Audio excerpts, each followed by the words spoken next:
Hello everyone, welcome back to my channel. इस video में बात करेंगे चैप्टर नंबर 4 की। हमने लूसेंट की जीके जीएस की सीरीज़ स्टार्ट की है, जिसमें आपको पूरा लूसेंट आपका रिवाइज हो जाएगा। अगर आपने एनसीईआरटी एक बार पढ़ ली है या फिर आपने कहीं से भी क्लासेस ली हैं, एक बार अगर आपको लूसेंट पढ़ना है तो इन वीडियोस के थ्रू चैप्टर वाइज आप कवर कर सकते हैं। हमारा 4th नंबर चैप्टर है मौर्यन एम्पायर। जैसा कि हमें पता है, ये 4th नहीं, वैसे 5th है। जैसे हमने 4 चैप्टर कर लिए हैं, और अगर 4th नंबर मानो तो 4th भी मान सकते हो। हड़प्पा सिविलाइजेशन हमने कंप्लीट कर लिया है, वैदिक पीरियड हमने कर लिया है, महाजनपद कर लिया है, और धार्मिक सुधार आंदोलन हमने कर लिया है। जो भी हमारे रिलीजियस रिफॉर्मर्स थे वो सब हम कर चुके हैं।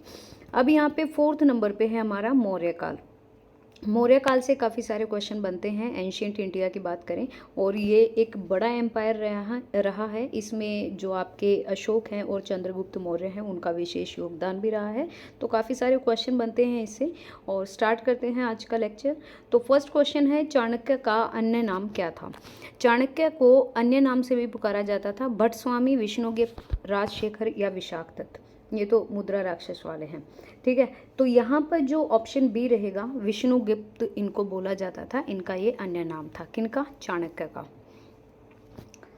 निम्न में से किसकी तुलना मैकियावेली के प्रिंस से की जाती है? ध्यान रखिएगा, मैकियावेली का जो प्रिंस है और हमारा जो कौटिल्य का अर्थशास्त्र है, ये दोनों आपस में क्या हैं? कंपेरेटर हैं। मतलब इनकी तुलना आपस में की जाती है। बाकी ये भी देख सकते हैं, कालिदास के द्वारा माल विकांगनी मित्र लिखा गया, वात्स्यायन के द्वारा कामसूत्र लिखा गया, और तिरुवल्लुर के द्वारा तिरुकुरल लिखा गया। चारों ही इंपॉर्टेंट हैं।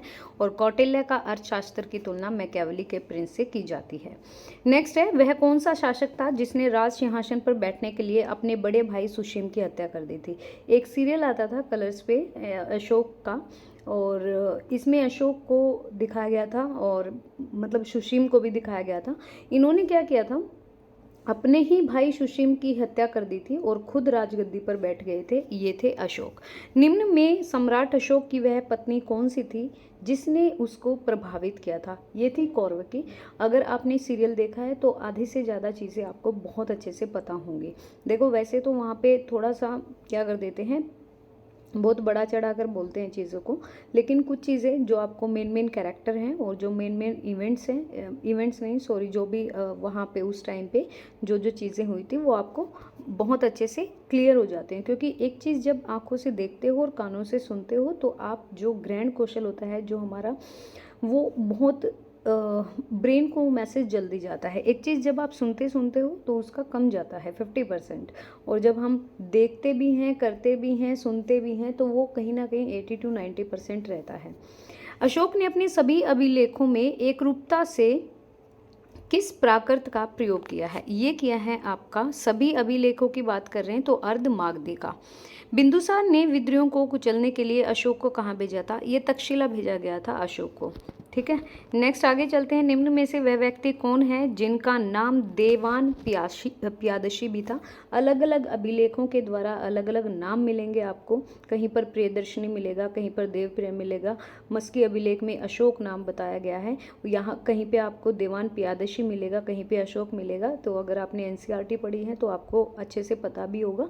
हम यहाँ पर जो क्वेश्चन हम यहाँ पर कवर कर पाएंगे और जो क्वेश्चन कवर होंगे वो इस सीरीज के थ्रू हम कर रहे हैं।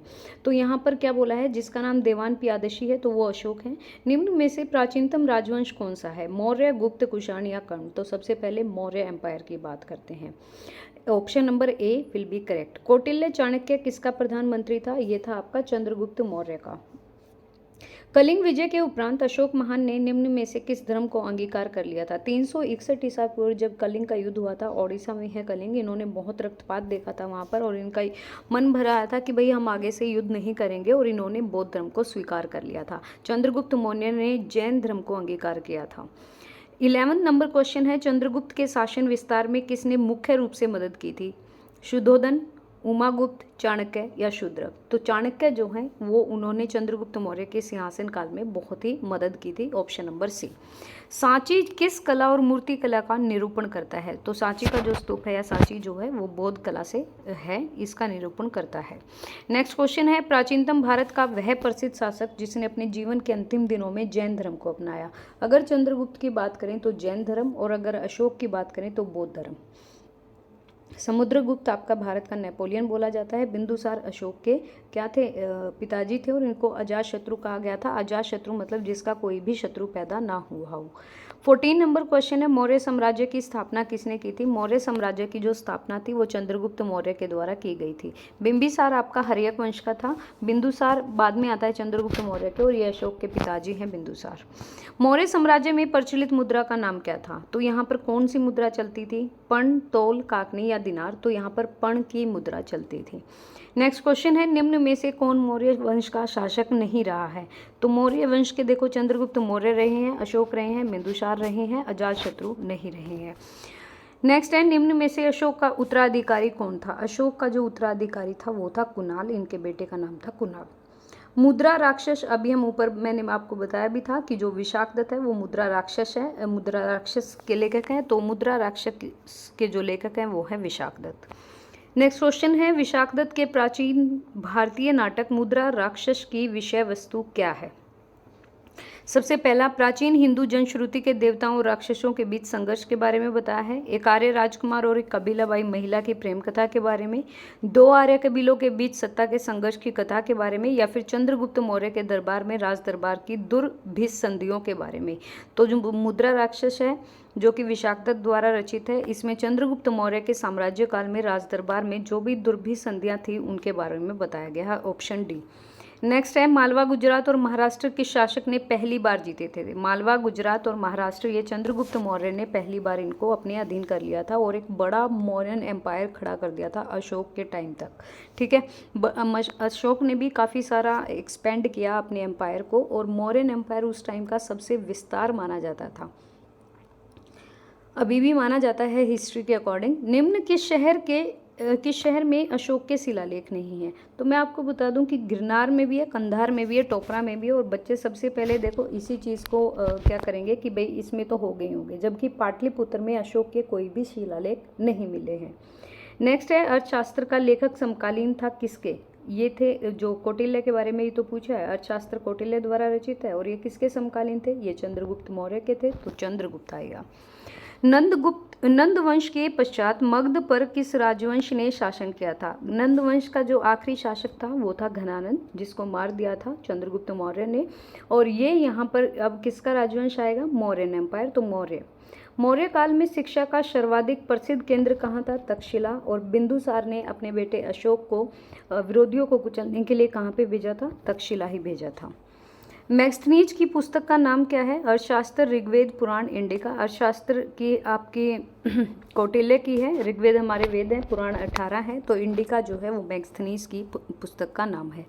जिसके ग्रंथ में चंद्रगुप्त मौर्य का विशिष्ट रूप से वर्णन हुआ है वो है हमारी मुद्रा राक्षस, जो कि विशाखदत्त द्वारा रचित है। वह स्रोत जिसमें पाटलिपुत्र के प्रशासन का वर्णन उपलब्ध है। पाटलिपुत्र के प्रशासन के बारे में बताया गया है मैग्स्थनीज की इंडिका में। अशोक के शिलालेख में प्रयुक्त भाषा कौन सी है? तो ये है आपकी प्राकृत भाषा। क्वेश्चन नंबर 30 पे चलते हैं।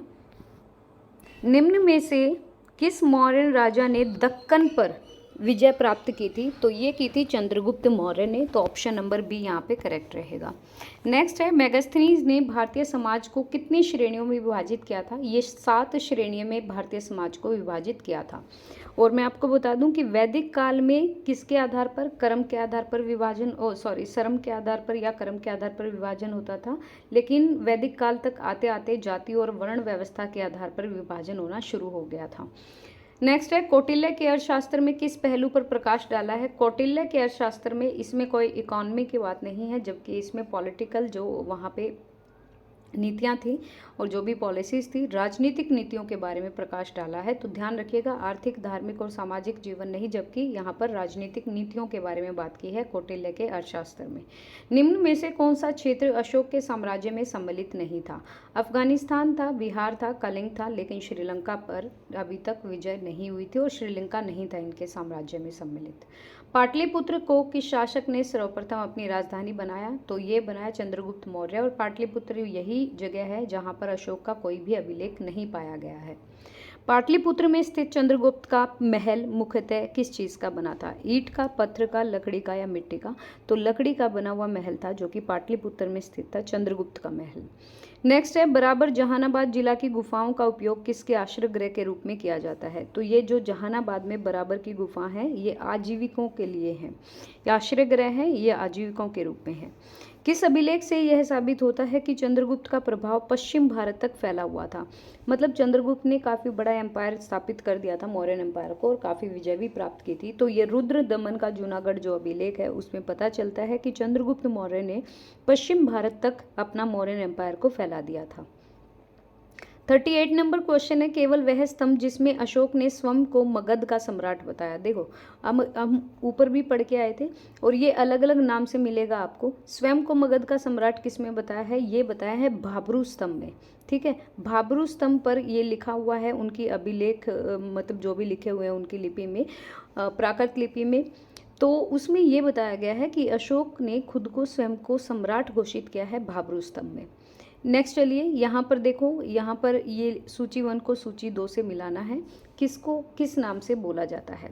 अगर चंद्रगुप्त की यहाँ पे बात करें तो चंद्रगुप्त को सेंड्रोकोटस नाम से बोला जाता है। बिंदुसार, अच्छा अजातशत्रु नहीं, अमित्रघात बोला जाता है इनको। अमित्रघात मतलब जिसका कोई भी शत्रु ना हो, तो बिंदुसार को अमित्रघात बोला जाता है, ऑप्शन नंबर 3। अशोक को किस नाम से बोला जाता है? अशोक को पियदर्शी के नाम से बोला जाता है, और चाणक्य का जो नाम था वो था विष्णुगुप्त। तो ध्यान रखिएगा, चंद्रगुप्त को सेंड्रोकोटस, बिंदुसार को अमित्रघात, अशोक को पियदर्शी और चाणक्य को विष्णुगुप्त। प्रथम भारतीय साम्राज्य किया गया किसके द्वारा एस्टेब्लिश किया गया? तो चंद्रगुप्त मौर्य के द्वारा, ऑप्शन नंबर सी। उत्तरांचल में अशोक का एक शिलालेख है, वो कहाँ पर है? उत्तरांचल मतलब उत्तराखंड की बात कर रहा है, देवप्रयाग, केदारनाथ, ऋषिकेश या कि कालसी। तो कालसी में जो है वो अशोक का एक शिलालेख स्थित है। सांची का स्तूप किसने बनवाया? ये बनवाया सम्राट अशोक ने, ऑप्शन नंबर ए। अशोक के शिलालेखों को पढ़ने वाला पहला अंग्रेज कौन था? ये क्वेश्चन बहुत बार आता है और रिपीटेड आता है, छोटे से छोटे एग्जाम को लेकर बड़े से बड़े एग्जाम में पूछ लिया जाता है कि अशोक के शिलालेख को पढ़ने वाला पहला अंग्रेज कौन सा था? जेम्स प्रिंसेप थे। तो ऑप्शन नंबर डी यहाँ पे करेक्ट रहेगा। नेक्स्ट है, कलिंग युद्ध की विजय और क्षत्रियों का वर्णन अशोक के किस शिलालेख में है? तो कलिंग युद्ध के बारे में ये 361 ईसा पूर्व की बात कर रहे हैं। ये कौन सा शिलालेख है? ये है आपका 13 शिलालेख, मतलब 10, 11, 12, 13, ये 13 नंबर शिलालेख में ये बताया गया है कलिंग युद्ध की विजय और क्षत्रियों के वर्णन के बारे में। प्रसिद्ध यूनानी राजदूत मैक्सथनीज भारत के किस दरबार में आए थे? ये आए थे चंद्रगुप्त मौर्य के दरबार में। चंद्रगुप्त मौर्य ने सेल्यूकस को कब पराजित किया था? सेल्यूकस निकेटर को हरा दिया था, और सेल्यूकस निकेटर ने अपनी ही बेटी का विवाह चंद्रगुप्त मौर्य के साथ करा दिया था, ऑब्वियसली कि भाई आगे से कोई आक्रमण ना हो, और चंद्रगुप्त मौर्य को भी अच्छा खासा दहेज में एम्पायर दिया मिल गया था। तो यहाँ पर जो पराजित किया था वो 305 ईस्वी पूरा किया था। निम्न में से कौन सा राज्य प्राय जनता के संपर्क में रहते थे? ये थे सम्राट अशोक। नेक्स्ट है, अच्छा 261 पूर्व है ये। अशोक ने 261 पूर्व में कलिंग को जीतने के बाद क्या किया? 261 है भाई, वो 300 वाला था, 322 में तो मतलब 326, 322 वो तो इनका शासकाल पीरियड रहा। 261 है ये कलिंग का जीतने, कलिंग का जो युद्ध है। तो अशोक ने 261 ईस्वी पूर्व कलिंग को जीतने के बाद क्या किया? इन्होंने भारी रक्तपात देकर युद्ध की नीति को सदा के लिए त्याग दिया था। अशोक के अधिकांश अभिलेख किस भाषा व लिपि में हैं? तो ये हैं आपके प्राकृत और ब्राह्मी लिपि में, याद रखिएगा। किस ग्रंथ में चंद्रगुप्त मौर्य के लिए वृषल या निम्न कुल शब्द का प्रयोग किया गया है? ये मुद्रा राक्षस जो कि विशाखदत्त के द्वारा लिखी गई है। तो चंद्रगुप्त मौर्य के लिए निम्न कुल शब्द का प्रयोग किया गया है मुद्रा राक्षस में। आज की वीडियो में करते हैं 50 ही क्वेश्चन, काफ़ी सारे क्वेश्चन हैं इसमें। और इसका सेकंड पार्ट भी आज ही मिल जाएगा, उसमें 30 क्वेश्चन है, तो टोटल 80 क्वेश्चन हैं आपके, और मौर्यन एम्पायर आपका लगभग कवर हो जाएगा। एक बार एनसीईआरटी ज़रूर पढ़ लेना, कोई भी एग्ज़ाम दे रहे हो, काफ़ी अच्छा आपको वहाँ से नॉलेज मिल जाएगा, और वहाँ से मेन जो पॉइंट्स हैं वो निकाल लीजिएगा। वीडियो देखने के लिए thank you so much. Video पसंद आई तो please like and share and please subscribe the channel. Thank you.